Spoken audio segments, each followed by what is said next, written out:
Приветствую, друзья! Меня зовут Эркин. Когда-то я начал рубрику отзывов о хомусах, инструментах разных мастеров.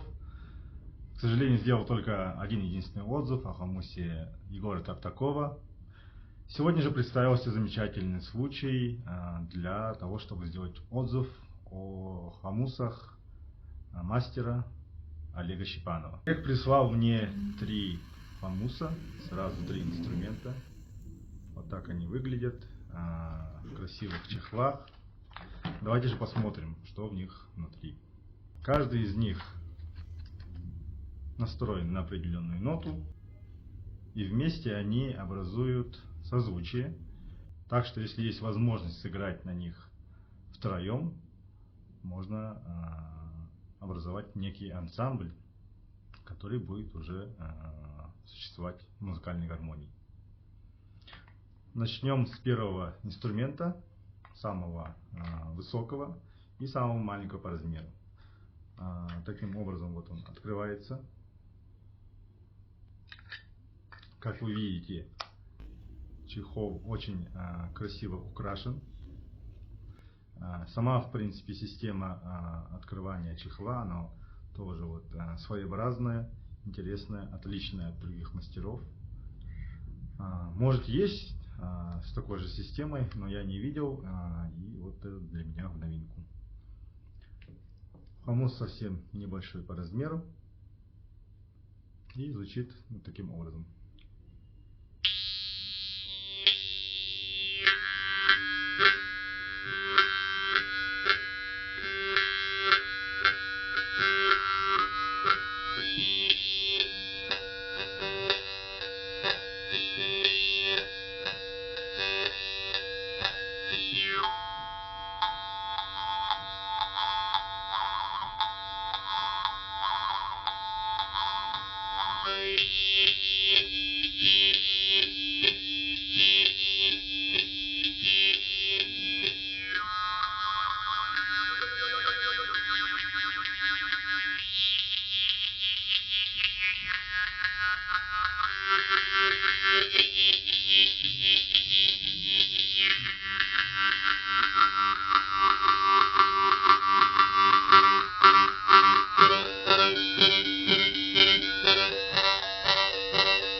За счет короткости язычка, за счет очень высокого звука,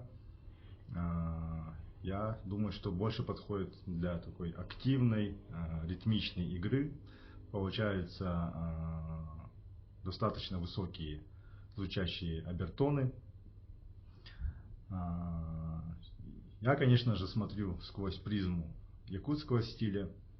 В якутском стиле он, наверное, такой хомус больше подходит либо, как я уже сказал, для быстрой игры, в более современном ключе, а в традиционном, более для такого именно сыетарды в таком старинном ключе. Почему я так говорю? Потому что на самом деле в старину большинство хомусов имели именно высокое звучание за счет того, что имели, несмотря на размер побольше, гораздо более тонкий язычок, что давало, я имею в виду, ширину, но при этом более жесткий.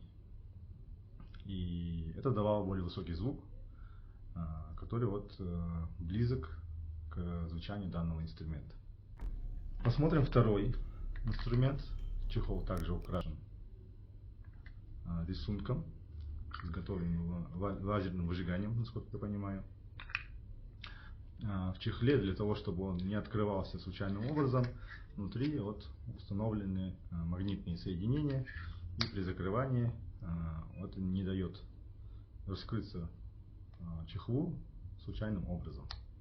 Очень удобно, умно, все продумано. Второй хамус на ноту Е2 звучит следующим образом.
Как вы имели возможность услышать, хамус имеет уже более раскатистое, более глубокое звучание за счет того, что он, конечно же, ниже по тону и больше по конфигурации, да, больше размером.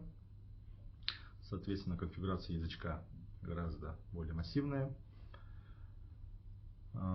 И как вы наверняка заметили, у хамуса довольно универсальные, скажем так, свойства звучания. Это когда можно извлечь достаточно хорошо слышимую обертонную мелодию.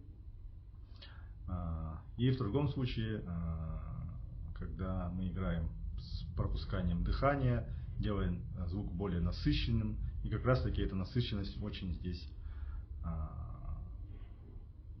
вменяемо присутствует. В принципе, в целом, зазор у язычка очень узкий, очень небольшой, поэтому, возможно, для новичков может составить некоторые трудности поначалу. То есть к инструменту нужно обвыкнуть, привыкнуть. Но тем не менее, такая характеристика дает как раз таки вот этот богатый, сочный звук, который, насколько я знаю, очень многие исполнители, музыканты ценят в инструментах. И давайте наконец взглянем на третий инструмент. Чехол также украшен рисунком. Система открывания та же самая. И как мы видим, он уже самый большой в размере. И, соответственно, самый низкий по звучанию из всех трех.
Как вы наверняка тоже услышали, звучание, долгота звучания у инструмента еще больше, чем у предыдущих инструментов. И как раз таки подходит для такой медитативной, более протяжной игре. Это не значит, что на нем нельзя играть быстрые темпы, но как бы каждый инструмент все равно подсказывает своими характеристиками, своими свойствами характер игры, который на нем можно исполнять. И вот такой инструмент как раз таки склонен больше к медленной, как я уже сказал, игре. Качество все такое же хорошее, как вы можете видеть.